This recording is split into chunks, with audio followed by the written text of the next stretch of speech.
Good evening, everyone. With a quorum of members present and the posted time having arrived, I'll call the Finance Committee for Tuesday, January 26, 2021 to order. The first item of business on our agenda for tonight is to approve the minutes of our previous meeting from 1/12 of 21, copies of which are in the meeting packets. Any revisions or corrections to the minutes needed? If not, is there a motion to approve those minutes? Motion by Herbst, is there a second? Second by Martins. Further discussion? Seeing none, we'll take our votes tonight by roll call because we have one member on WebEx. Martins? Aye. Ryan? Aye. Watson? Aye.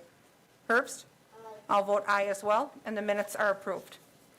Item number 2 is discussion and possible action authorizing the City of Wausau's participation in a guaranteed income research program for Mayors for a Guaranteed Income, MGI, and the University of Pennsylvania School of Social Policy and Practice Center for Guaranteed Income Research, and the acceptance of a $100,000 grant funding to start a pilot MGI program in the city. As the agenda item stated, this item does come to us from the mayor's office. She actually stumbled upon and has done some research on a opportunity that has come our way, and we need to have some discussion on that here and decide then if we want to send this item forward to council February 8th to authorize, or February 9th rather, to authorize participation. So I think for right now, we've got some information in the meeting packets, but I want to defer to the mayor if you want to talk to us about, how you found the opportunity and kind of how it works. Sure. So it's very different than probably a lot of things that come before you. But the idea here, we've had a lot of discussions here about how do we help kind of cure poverty in our area? How do we help with affordable housing? How do we do these things? And so this opportunity came up.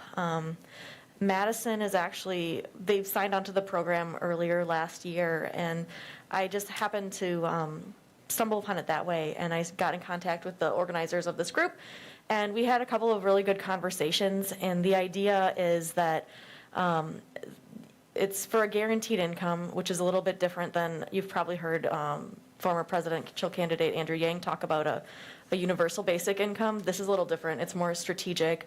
You really target people with the most need. And they're advocating for this across the board, but in order to advocate properly, you need data. So what they're doing is they're kind of deploying these research projects across the country to people, to cities and that are interested in trying it out and being part of this research project. And part of the research project is they give you a grant of $100,000, and you can decide on the criteria you want, how to help people.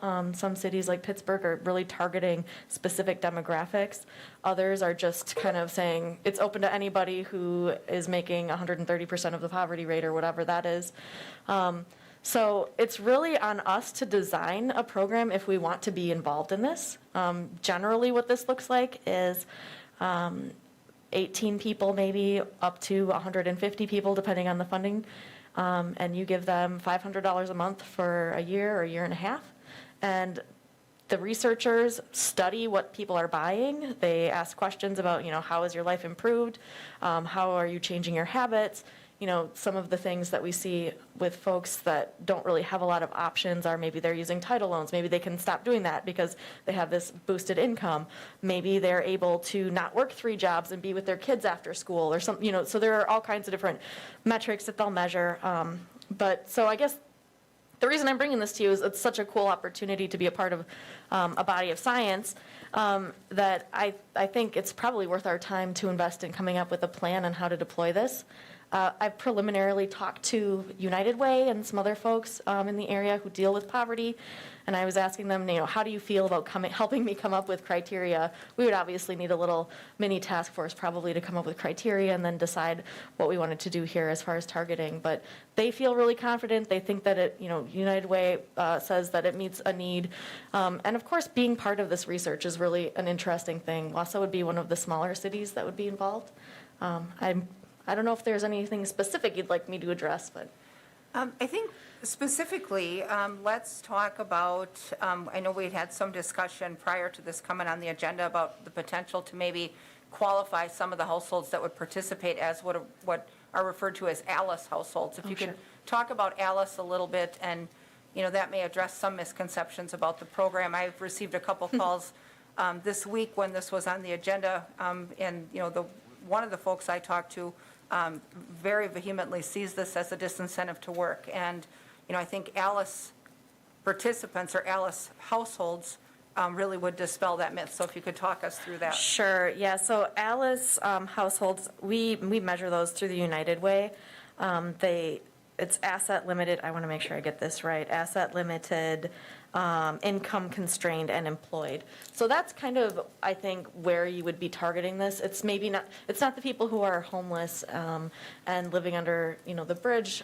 It's not necessarily that population. It's the population of people who are the working poor, who are really trying to make ends meet. They just can't quite get there. It's families with kids. We actually spent a little bit of time yesterday kind of positing what could this look like. We have certain schools in our city that have a really high number of free and reduced lunches. Like, what would happen if we targeted specifically families with those kids?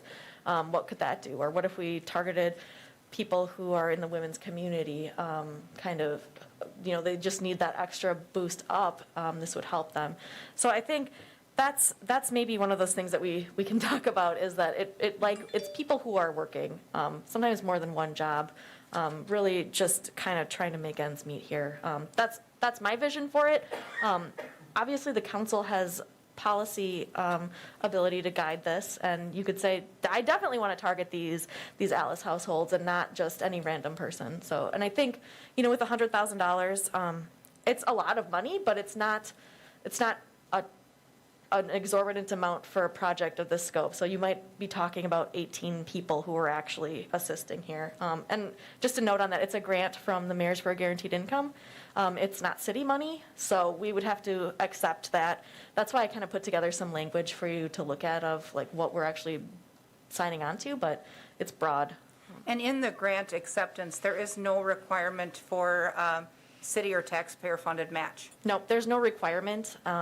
They said that programs like these really work best when you're kind of deploying all of the wraparound services of your community, which is why I initially reached out to United Way to say, hey, what would this look like? How could this work together?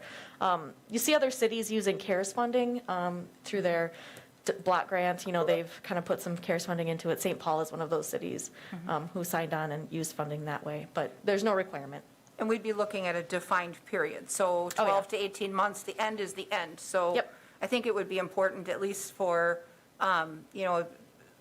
those who take a more conservative stance on issues like this, to understand that the end is the end. Yeah. And that we would not then seek to continue the program or infuse it with taxpayer funds to make it go longer. Right. So a good example, in the city of Stockton, California, this is where it all started. They started it, their initial idea was to have it just go for a year. And then when it was ending, it was last year, right, when COVID was starting, and they thought, you know what, we don't want to end this right now. So they extended it another year. And I don't know how they did that, if it was with another grant. Maybe they're right next to Silicon Valley, so they probably had some people buying into this. But there's no requirement that we do that. I mean, this is the research timeline. You've got a year and a half. They collect the data, and then we're done. So. Okay. We'll take some questions from the committee, and we have one citizen also registered for public comment. Alder Ryan, go ahead. I talked briefly with Katie that back in the 1990s, I was an accountant for a welfare reform research program before Badger Care became on board. We had a national advisory board with people from the city of Milwaukee, from Scranton, from Washington, D.C. area, Children's Defense and such, WPS and program. As an accountant, I was involved in the database as well as the accounting part of it, where we were working with people in the worst two neighborhoods in Milwaukee, and offering an alternative if you're working, even if it's at minimal wage jobs, that we were offering health care insurance as well as daycare, where we were picking up about 95% of the cost. And then with this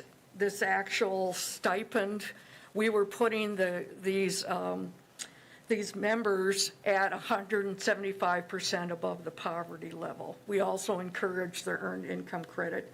We had a lot of different national foundations, the Rockefeller Ford Foundation, Mr. Kohler, and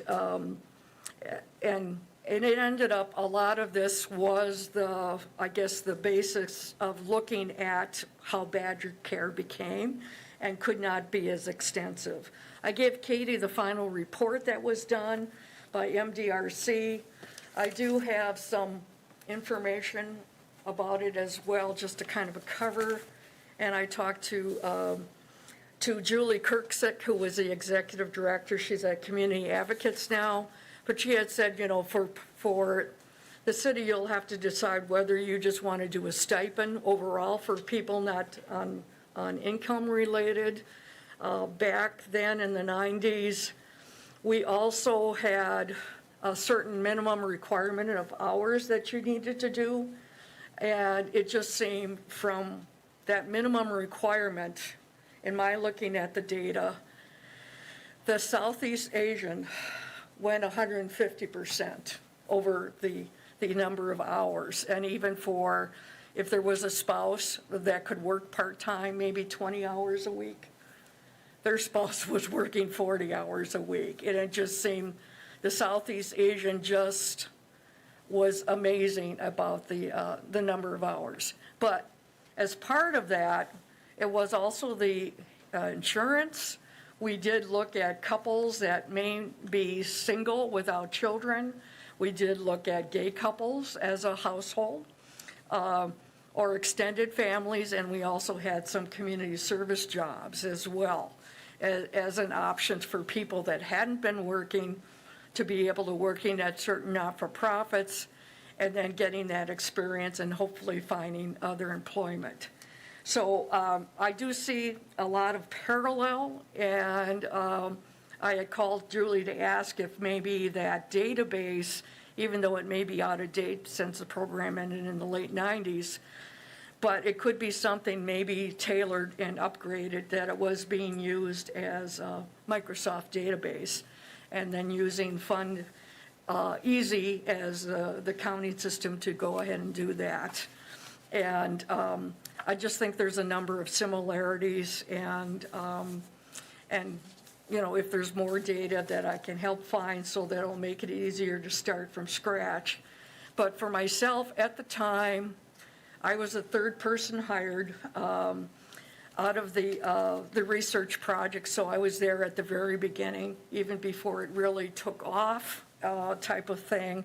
And so I could assist in other ways, and I would encourage you to do this, that I do think we have a number of people that are struggling. And I know back then, back in the 90s, there was transportation to get out to like Waukesha and Brookfield, but that Wendy's was offering jobs at $9 an hour. But when you look at it, that's back in the 90s, you know, how much have wages really increased? And I think we'll be surprised in some ways. Thank you. So by and large, was your experience with the outcomes of the program positive, that the impact was largely positive? They were primarily positive, and it ended up that it happened to be at a time when the economy was fairly good. For a number of the people in the research project, I was paying $2,500 a month for daycare. Mm-hmm. And there would be no way, and we were covering 95% of the bill, but there would be no way a mom or parents could ever cover that amount, because they just weren't making that amount of income. But it did encourage a number of clients that decided to become self-employed, start their own child care as well.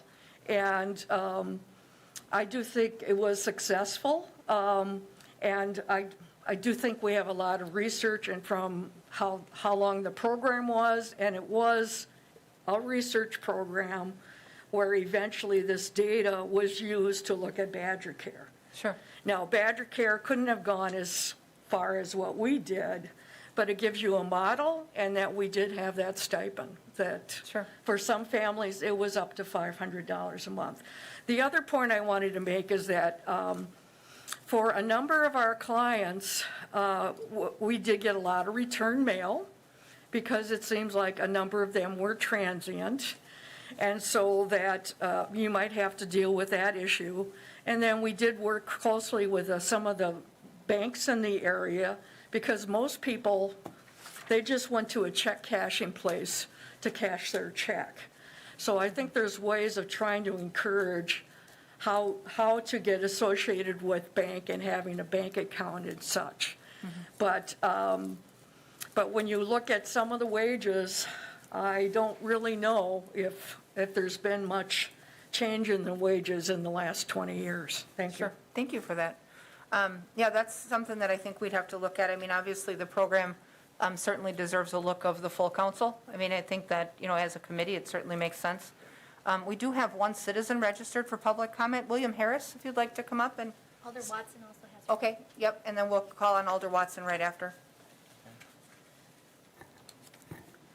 Good evening. My name is William Harris. I am Marathon County Board Supervisor for District 3. I want to first thank the Finance Committee for their time and in considering my comments today. I am in support of the initiative for Wausau to launch the Guaranteed Income Pilot Program. As we all know, these have been particularly trying times for many families financially, but especially for those who were already struggling before the pandemic hit. People are hurting all over the country, and we have members of our community right here that need help. For many, the future is scary. There are residents that may face eviction when the moratorium's in, who have fallen behind on bills, who are struggling to feed their families. And as leaders in our community, we have an obligation to do all that we can to take care of our community and address the needs of our fellow neighbors. And when opportunities arise like this one, we owe it to our community to take it. The point of this Guaranteed Income Pilot Program is to give money to people who need it, and this program would do just that.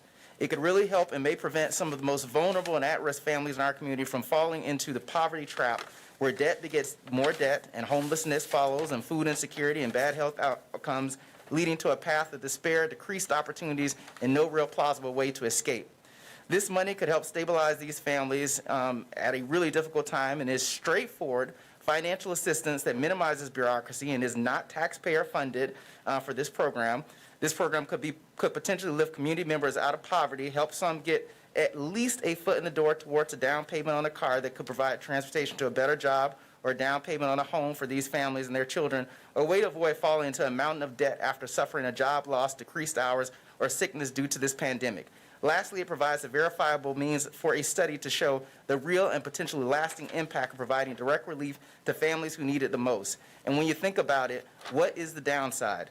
No matter what the study finds, the end result will be that we helped people. And isn't that what we are all here to do? Thank you. Thank you for your comments. Alder Watson, sorry I missed your virtual hand. Go ahead. It looks like it's changed a little bit. So I guess I'm echoing much of what Mr. Harris said. I mean, I teach economics, and one of the things that we talk about is guaranteed basic income. And I mean, getting into this using grant money and not having to finance it using taxpayer dollars, I think it would be very foolish if we would pass on this opportunity.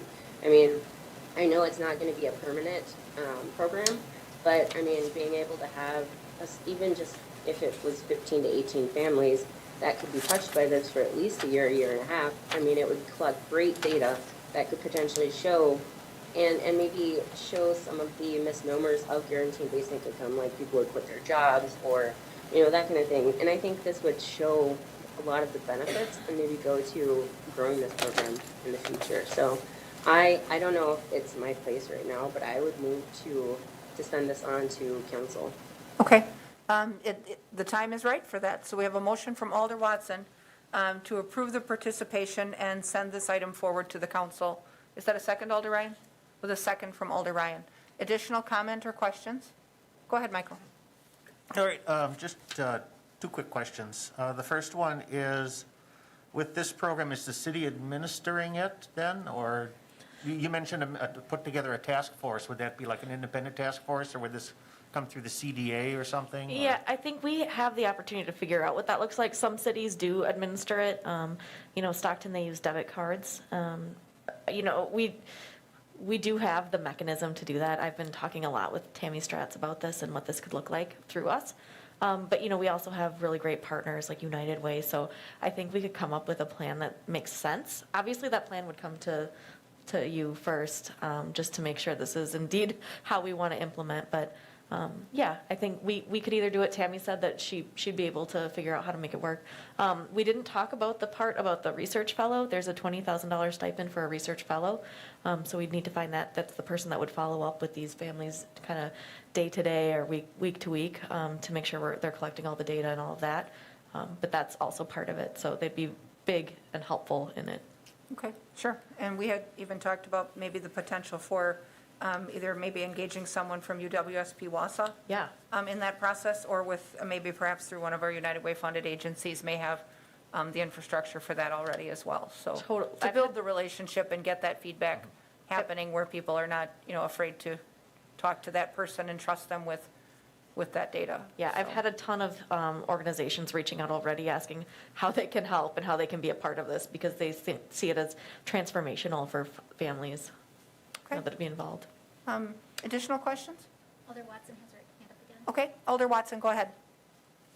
I did forget to put it down, but I did have it raised again. Because I was curious about the research fellow. Are we going to, like, put an ad out for it then? Or, like, is that something we can discuss the process on? Probably, I think we probably would put something out there. I can get some best practices probably from other cities that have hired a research fellow to do this. Obviously, it's something that kind of evolved with the program. I don't think it started that way, but they found that they needed somebody in each city. Alder Peckham. Thank you for the opportunity to ask a question. I don't know what you know about it, Mayor, but to what degree do the participants in this program have to kind of relinquish privacy or be willing to share their spending? You mentioned they need to have, the aim of the project is to kind of figure out where that money goes. Do the participants in the program have to say we put X toward this and Y toward that, or? Yeah, how so does the that way work? that it's been going is they've used debit cards, so they've been able to track where it's been going based on that. They found that initially off the bat, people were just going to a cash machine and pulling out the money because they couldn't believe anyone would just give them free money on a card. But after a while, they started using it, and you could see what they were actually doing. And that's part of the research fellow, I think, is to follow up and say, what were you spending it on? Was it rent? Was it a down payment? Was it whatever, soccer uniform for your kid? And they found, I would say 75%, at least the data that they're seeing right now, it's basically going to, housing, it's going to food, it's going to kind of the basics of just surviving, paying bills, so. Okay. Additional comment or questions? With a motion and a second on the floor then to forward this item to the council to consider on February 9th, we'll go ahead and vote by roll call. Martins? Aye. Ryan? Aye. Watson? Aye. Herbst? Aye. I'll vote aye as well, and then the council will take up that item in 2 weeks. Yay, thank you. So thank you for your research on that and all the background. It was much appreciated. Item number 3 is discussion and possible action regarding funding and sole source purchase of priority-based budgeting. And I can turn this one over to Mary Ann if you want to talk to us a little bit, or does the mayor have this one? Who has? You can take team, I don't know, maybe. Yeah, you can. Okay. Do you want me to to introduce it? Start us off. We've got some materials in the packet, but just for the public that watches us at home, if you could give us a little background. Sure. Did you want me to start? Or did Sure, you- sure. Okay. So priority-based budgeting is, it's a software that helps municipalities figure out programmatically how you're spending your money. So because you're members of the finance committee, when you get the budget, it's all these different line items, and you can see like, oh, we spent however much on this specific item, but it doesn't really break down like, this is administratively how much we spent on it. Those are the questions, like, how much is this going to cost us, and we don't really know sometimes what what implementing a new program would cost. So the reason we started it, so I know about it because we used it at the county. All of the department heads kind of entered all of their information on their budgets.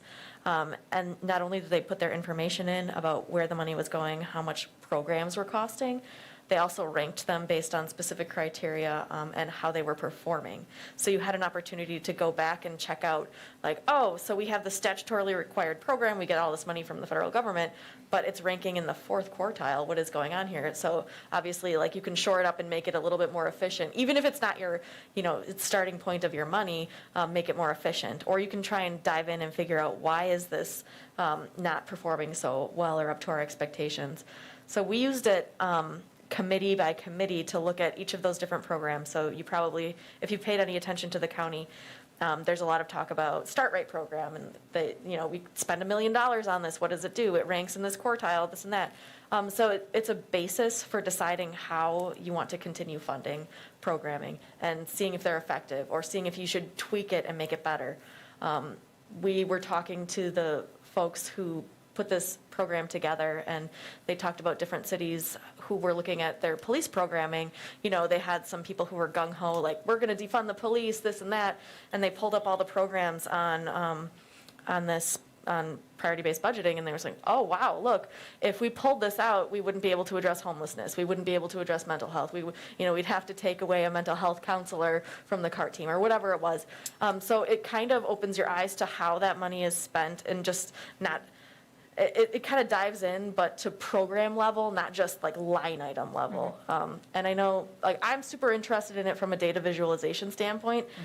You're able to see like a whole piece of the pie, and then kind of pull it out and say, okay, so we have all this transportation spending, how much goes to plowing, and actually how much does it cost? Oh, it's mostly people. The machines are really expensive, but most of the cost is people. So we got to make sure that we keep funding things, because we don't want to buy a new truck and not be able to run it. To reverse engineer that a little bit, I guess, in the context of our budget process here, for years, we've talked about strategic planning, which we're going to finally bite that off now this year and start that. Bam. So if through that process, as a council, and there's a community engagement part of that, we can set some priorities that mirror the priorities of, or the goals of our community, can we then also use that matrix to make sure that the items that we're funding in the proper proportions are going to meet those goals? I think that's the part that Mary Ann was really excited about, so maybe I'll let you kind of dive Okay. into what you were thinking when you saw And that. we'll switch to Mary Ann.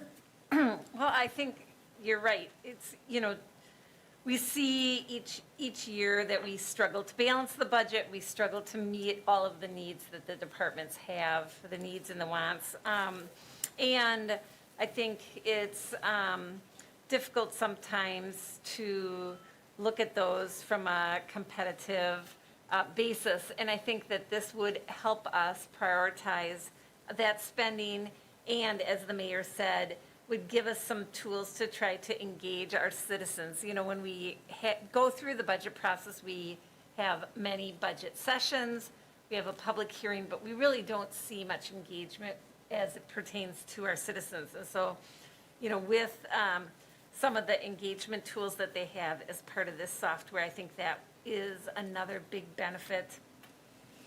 The other, I think, benefit, if we are going to go down this path, using the same software that the county is using, I think is advantageous because, well, for one, someone like Jamie Polly from the Parks Department is only going to have to do this once, rather than developing for the county and developing it for the city and using two separate software programs. You do get some institutional knowledge, and we can rely on each other as we, I'm sure that the county has accumulated a lot of experience on this, and we'll be able to tap into that experience. And if we want to partner together, let's say, on something like a parks or another item that we're using jointly, we would be able to use that together, and I think that would be really helpful as well. Just to add one more thing, there is the tool that can face department heads and counselors and all of that. But one of the things that the county didn't quite implement yet, but I think would be really useful, is that citizen side, where citizens can dive into the budget and kind of pull out what they're interested in. And, if you have a question, you probably get questions all the time about, well, where does all this money go to? Like, $10 million, what does that even mean? And so you'd be able to pull out and say, oh, this is how it's allocated out. And when you tell people that a certain amount is spent on people, all of a sudden it makes sense. Like, oh, I see who has to get the work done, I get it. So I think that's really helpful from a transparency standpoint. People can just pop on and kind of slice and dice however they want. Well, and I like the synergy of using the same software that the county uses. We share our IT services with them, and we've been looking, at least under this administration, to do a little bit better job of collaborating with them to find some joint efficiencies. And so if we can build those bridges and kind of utilize the same tools, then I think the public that we represent, either over there and over here, knowing that we have the same tools available, if a constituent of ours, goes to dig into our budget and then goes to look at the county budget, they're seeing the same look, basically, and not, having to really struggle to navigate because they're vastly different looking.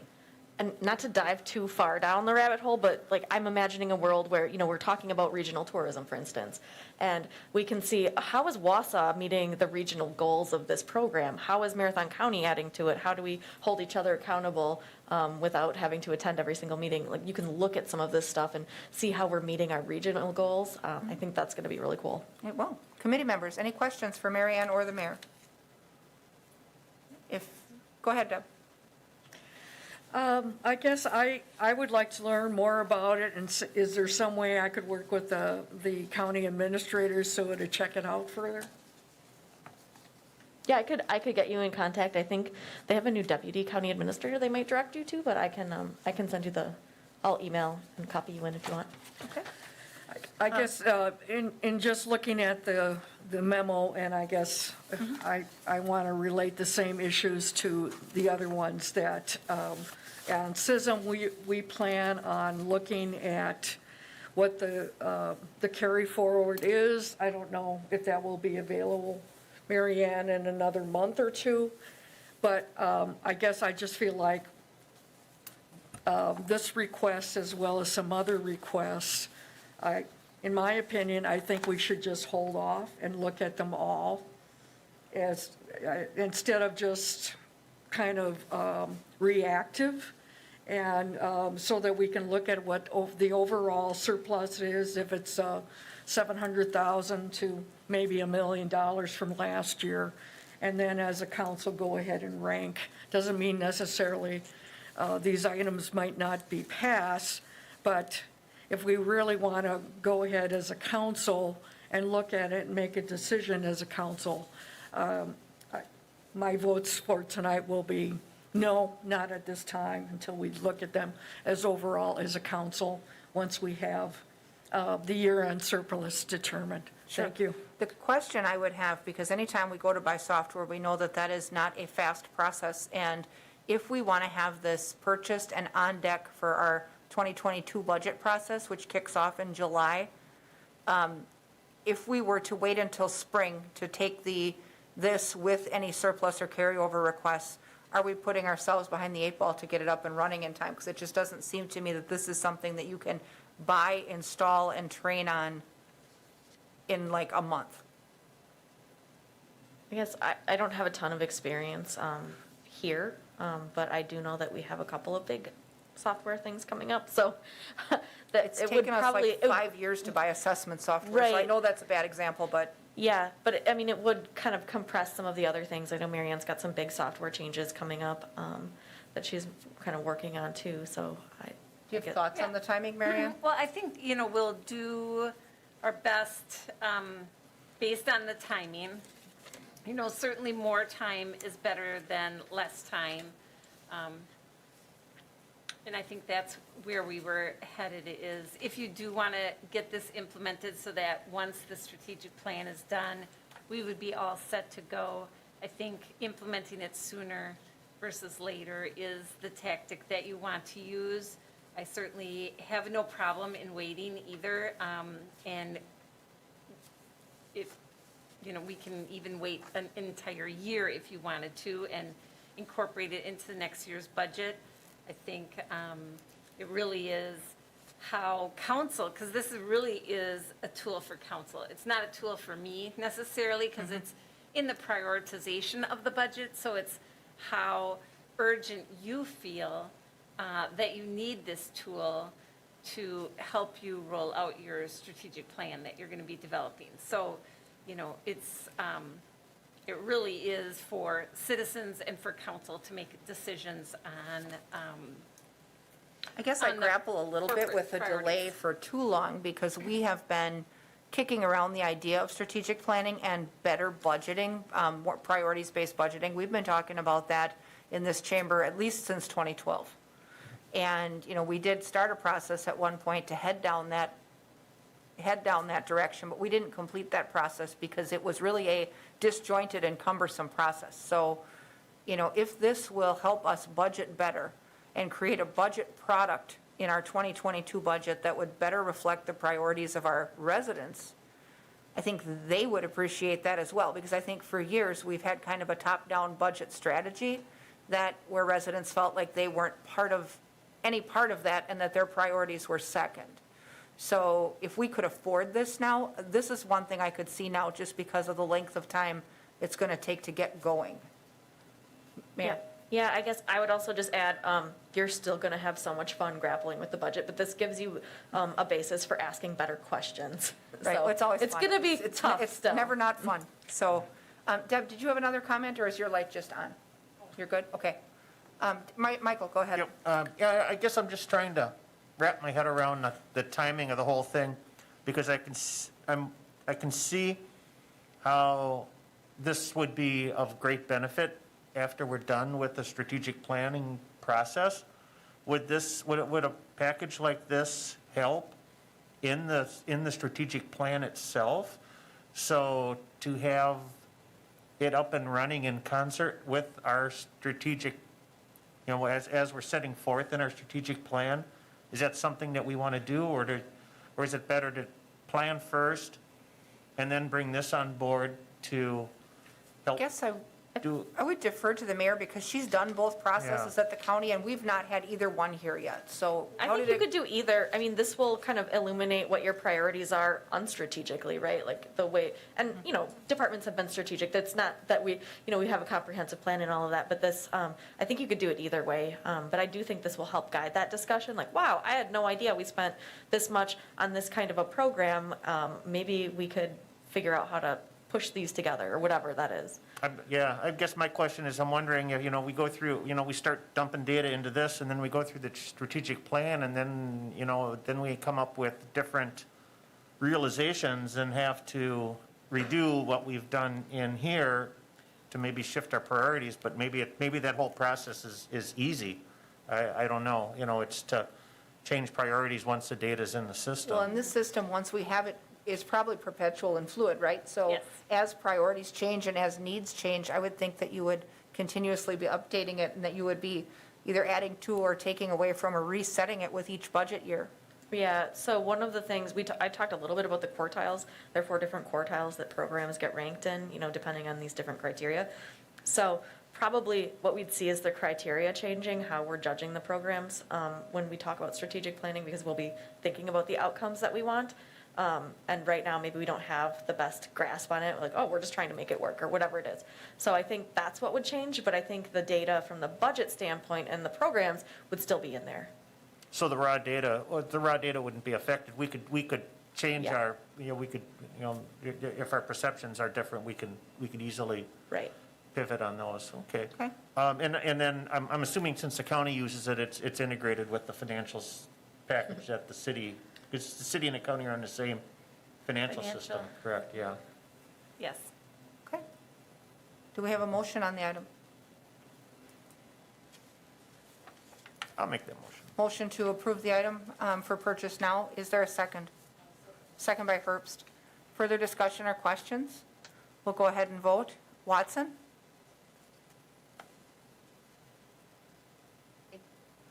Herbst? Martins? Ryan? No. I'll vote aye as well, and we'll show that item pass 4-1. Thank you. Thank you. And we'll kind of move a little quickly through some of these budget items. We actually have a hard stop on this meeting at 6:15 because we have a single item SISM meeting that we need to sandwich in between the council meetings. So we'll kind of move ourselves along here. With that, we've got item number 4, discussion and possible action regarding the 2021 budget modification, request for a robotic total station. You've got some supporting documents in your packets for those, and that is we have the Public Works Director with us on that item. Does anyone have questions for him on that purchase? If not, is there a motion to approve the purchase? Motion by Herbst, is there a second? Second by Martins. Further discussion? Seeing none, we'll go ahead and vote. Herbst? Aye. Martins? Aye. Ryan? No. Watson? Aye. I'll vote aye as well. That'll pass 4-1. Item number 5, discussion and possible action regarding 2021 budget modification, request for DPW for material crushing. You've got some materials in your packet for that proposal as well. We have the Public Works Director with us also, and Rick Molinetsky from our DPW Streets Department. Does anyone have questions for either of them about this particular proposal? This would crush material that's accumulated, concrete, asphalt, those type of materials. If not, is there a motion to approve this proposal? Motion by Herbst, is there a second? Second by Martins. Further discussion or questions? Seeing none, we'll go ahead and vote. Ryan? No. Watson? Aye. Herbst? Aye. Martins? Aye. I'll vote aye as well, and that item will be approved 4-1. Discussion and possible action regarding funding LED lighting for the McClellan Street parking ramp. You've got some information in the packets on that one. Does anyone have questions on those lights? Go ahead, Mike.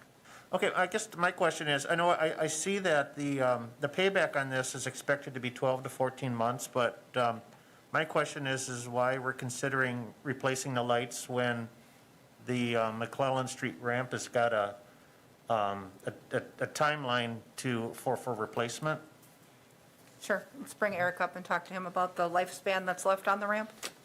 Yeah, we have been looking at the lifespan on the ramp, and it's kind of varied. We did have Walker Parking come back through to give us a plan on getting us another 5 to 7 years on the ramp, and the work that we have to do that. So it has been a little bit challenging, but because we got such a discount on the lights, and we can actually use them, like if we were to buy them on the market, these lights that we're going to buy are going to be about $120,000. And so because kind of Halophane doesn't want to take them back because it was their error in what they shipped us for the Jefferson ramp, it's a lot of cost to reship and restock and stuff. So they're offering it to us for the $37,500. And so with the payback of less than a year, we know that the McClellan ramp will probably be around for at least 5 years yet. We felt it was a good way to go for the next 4 to 5 years to save some electricity within the city. Okay. Additional questions? Is there a motion to approve the item? Motion by Martins, is there a second? Second by Herbst.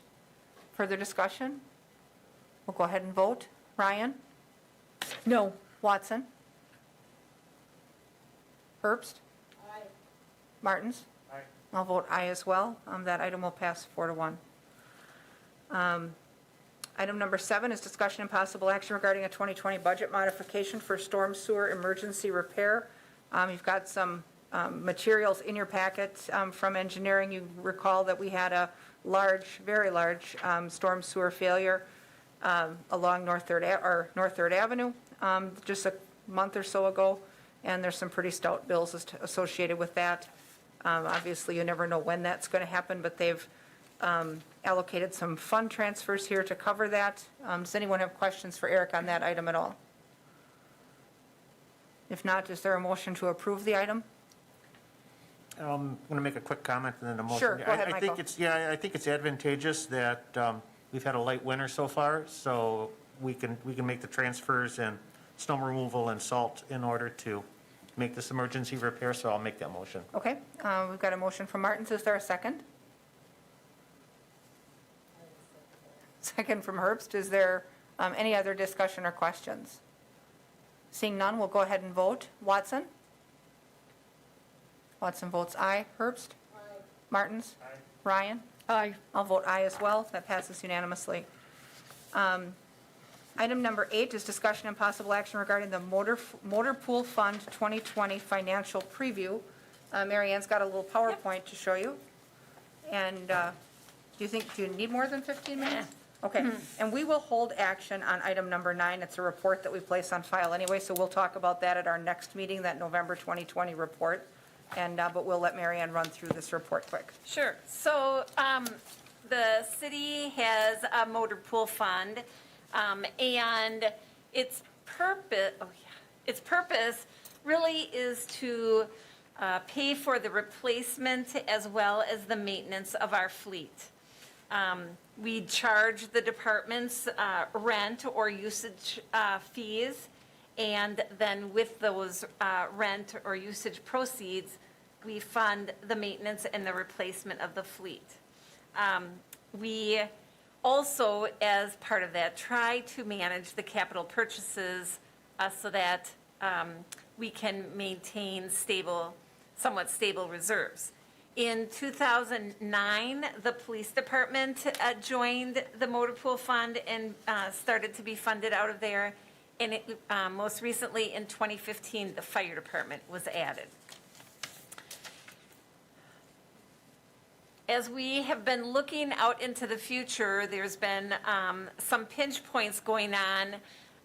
First of all, looking at the actual fees that we're charging the departments, because what we are seeing is that their fleets are going up, but their usage isn't increasing. So you're not, as the fleet increases, we're not actually seeing an increase of revenues to the motor pool fund. And so your expenses are going up because you have more fleet to purchase and more fleet to maintain and insure, but the revenues weren't increasing. And so, it seemed as if we should have someone come in and look at the rental rates.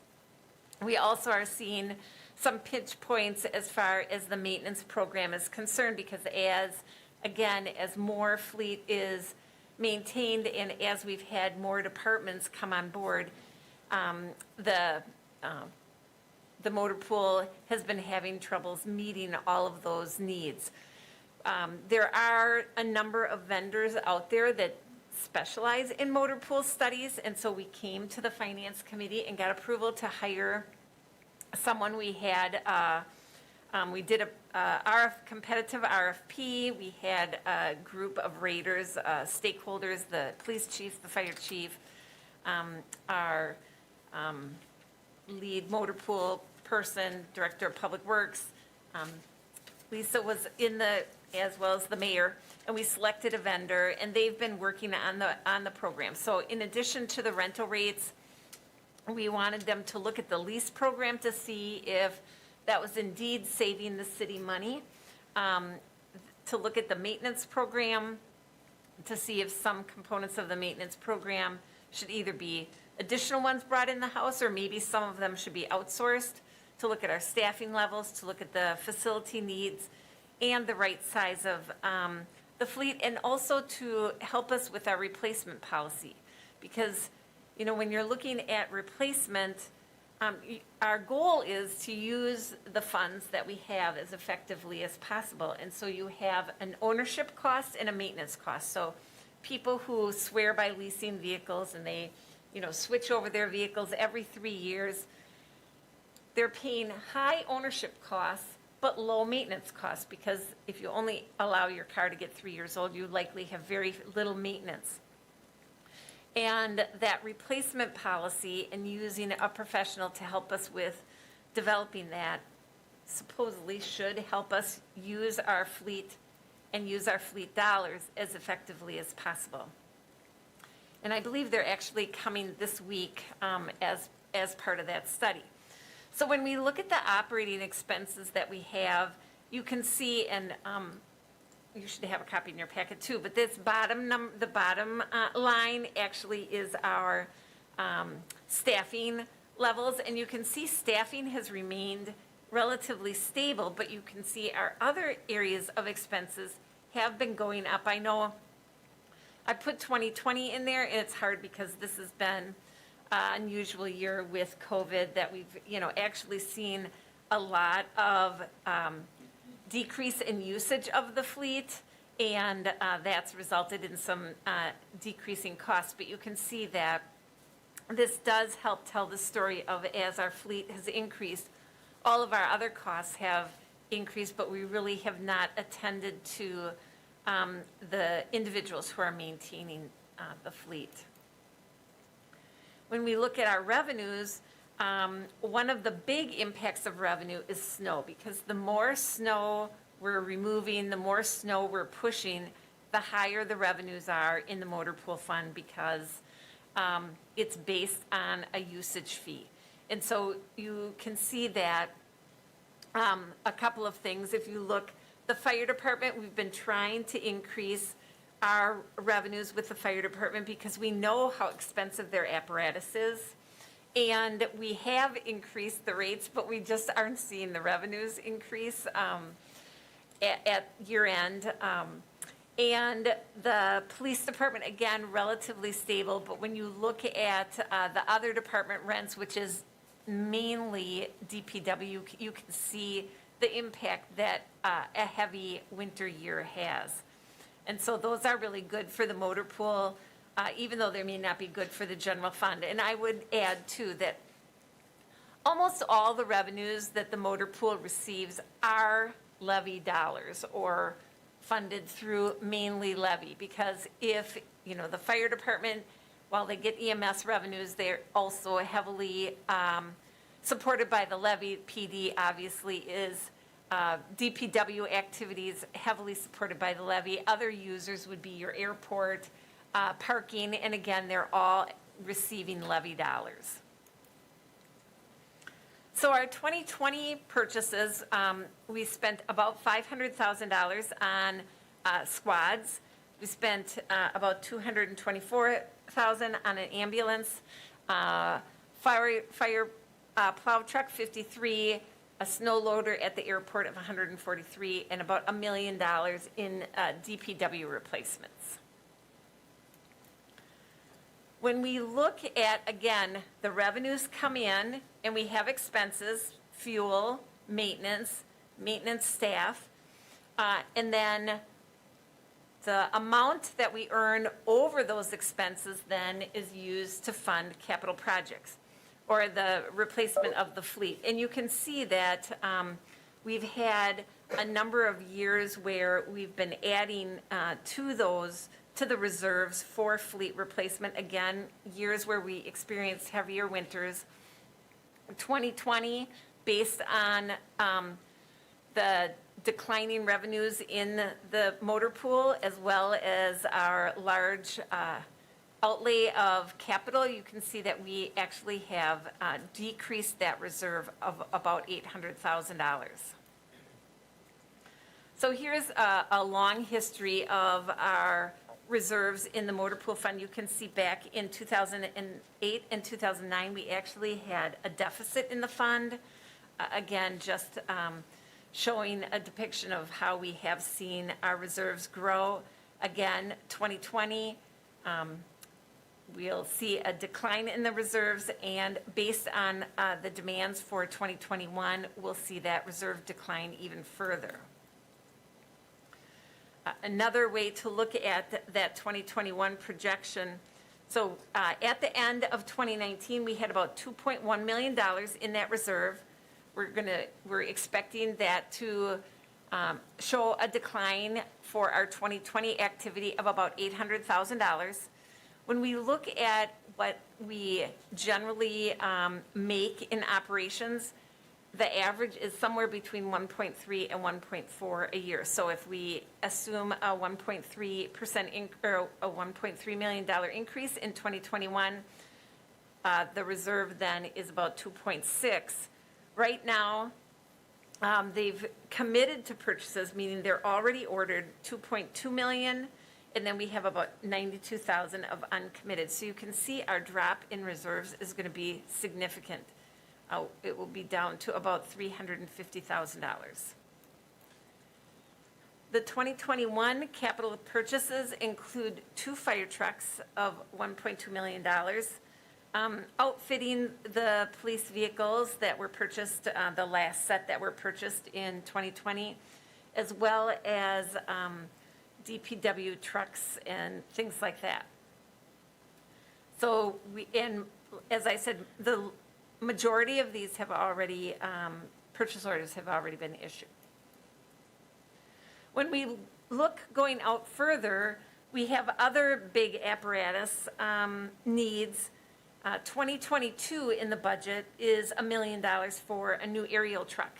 Historically, the city's process has been, in the year that we budget for the funds, is the year that we competitively procure the apparatus. And so, you know, a fire truck can have a 1-year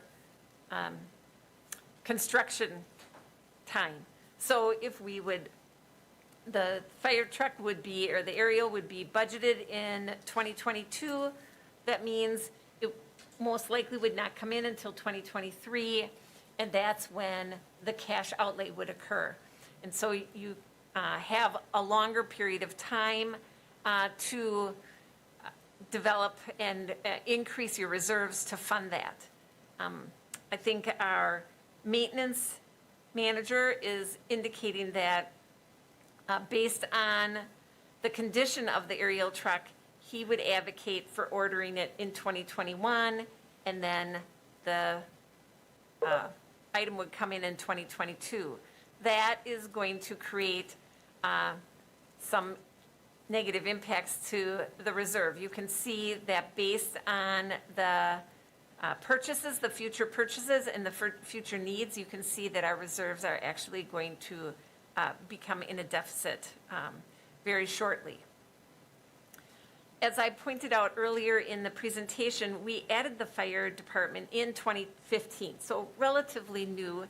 You could see that they've been contributing somewhere between $200,000 to $300,000 a year to the fund to help, and that includes, as I said, maintenance as well as replacement of the fleet. And so, you know, these very expensive apparatus really are draining the reserves. You know, aerial truck will last 30 years. The existing one, I think, is 37 years old. Is that correct? So, you know, I think that the committee, and we wanted to introduce this information today, give you some time to think about it. We'll bring it back at a future meeting, but one of the ways is defer it longer. I think you would hear the maintenance staff and the fire department say that they don't think deferral is really an option for this important apparatus. One would be the further discussion of taking that surplus and that is generated in 2020 and doing a one-time transfer to the motor pool fund to help build those reserves and fund some of this larger purchases. Another would be to actually add that to our borrowing. You know, we historically retired debt over a 10-year period, and this would be a 30-year ownership. So it definitely would be justified, and interest rates are extremely attractive right now. So like I said, we're not asking for a decision today. We'll be bringing this back for further discussion at a future meeting.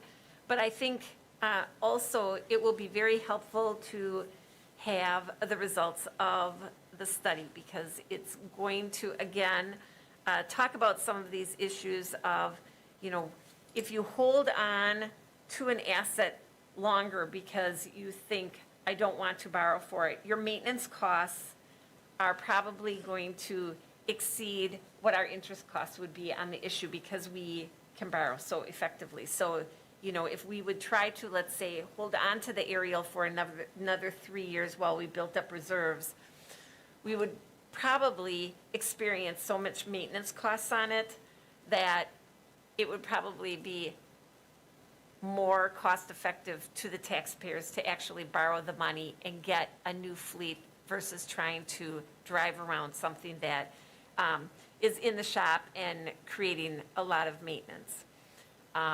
Things like the lease versus own recommendations, all of these things are going to help us build and maintain that motor pool where we have reserves to fund the fleet in going forward and to maintain it.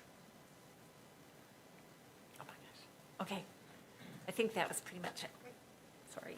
All right, I tried to that's go okay. as fast as I That brings us to the end. As Mary Ann said, we do have an item to consider coming up in one of our future meetings about that truck. I guess just for everyone's knowledge, it is not the newest aerial truck that you see. The city, a number of years ago, got an $800,000 grant for that one. This one would be replacing the one that's kind of a yellow-green color that's been around since 1985. So just for clarity, but I think two things that I would like to see when we consider that is if we had originally planned in the replacement schedule to replace it in 2022, at the very least, I would like to see the order happen then, and then get us a financial projection as to what would happen if we order it on schedule in 2022 as we had originally planned, and then a estimate on the rate for the 10-year borrowing. Okay. To look at that just because of the way the rates are, rather than deplete all of that surplus on that vehicle. So that's just, I'd like to see the numbers on that when this comes back. With that, we'll hold action on item number 9. We'll adjourn finance, and then we need to have a 5-minute SISM meeting to take care of an item that's on council tonight. So I'll entertain a motion to adjourn. Motion by Herbst, second by Martins. We'll consider finance adjourned for tonight. We'll take just a couple-minute break for public access to reset for the video feed. And if we have sitting members of SISM that aren't already up here, if you guys